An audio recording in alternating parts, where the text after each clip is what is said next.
Well, I remember seeing you play at the University of Michigan, Jim, and I might have told you this story the last time you've been on or whatever. So forgive me. We have a new audience here anyway, potentially.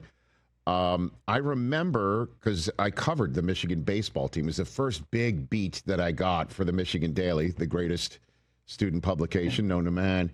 And I remember Bud Midall was your manager, was your coach, and it was a doubleheader. And you started the first game, and I think you pitched a shutout. I just remember you were incredibly impressive.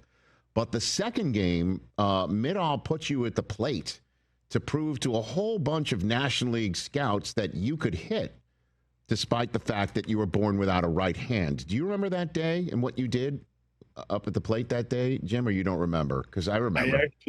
I wish I had one of those brains that remembers every game. Some guys I know every pitch, but I don't remember. I remember pitching, obviously there, but I don't Right. remember hitting. Well, you laced a line drive to the gap for an extra base hit, Jim. And I remember that there were a bunch of scouts because I saw their briefcases in which they brought their jugs gun.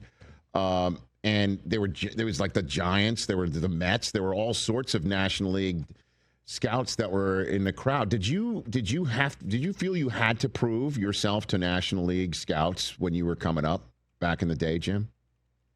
Well, I think they knew I could hit. I just had to prove my speed. That was the right.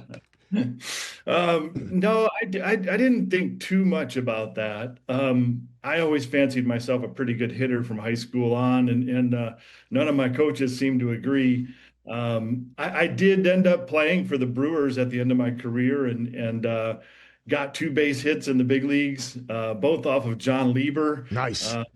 One in Wrigley Field, which is another 2-hour documentary we can talk about. But I loved hitting. The only thing I really know about hitting is that it's hard to do. I faced Greg Maddux in the big leagues one time, and every pitch seemed to be coming out of the same exact hand location, and every pitch was just a little bit different. So it's really hard. Even what you would classify as an average MLB pitcher is incredible. The talent level is amazing. The time you have, the lack of time you have to react is insane.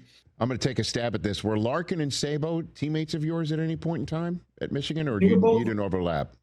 Larkin would have been a senior when I was a freshman. Okay. And he went pro with the Reds. And I believe that's the same thing for Sabo and Larkin after that. But they had some great teams just before I got there. No doubt. No doubt. Jim Abbott here on the Rich Eisen Show.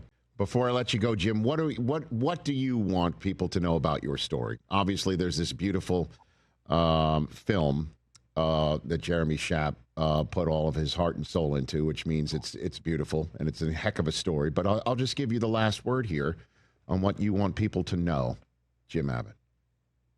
And Mike Farrell directed it and edited it, and I tip my cap to them. I just want them to know, Rich, whether it's me pitching or you doing your show or whatever it is that you might be doing, going about your job, going about your passion, raising a family, there's people watching, and there's people seeing how you go about that. And there's people that you can make an impact with by going just a little above and beyond. And this story talks a lot about the kids and the families that we worked with the Yankees, with the Angels throughout my career, that I didn't think it was that big a deal to meet with them in the corridors of these stadiums. And yet you see the things that they're doing now, doctors and lawyers and MMA fighters and football players, Shaquem Griffin. It's an amazing, impactful thing to know that you can make that kind of difference in somebody's life. Catch the Rich Eisen Show live weekdays from 12 to 3 p.m. Eastern on Roku Sports Channel in the U.S.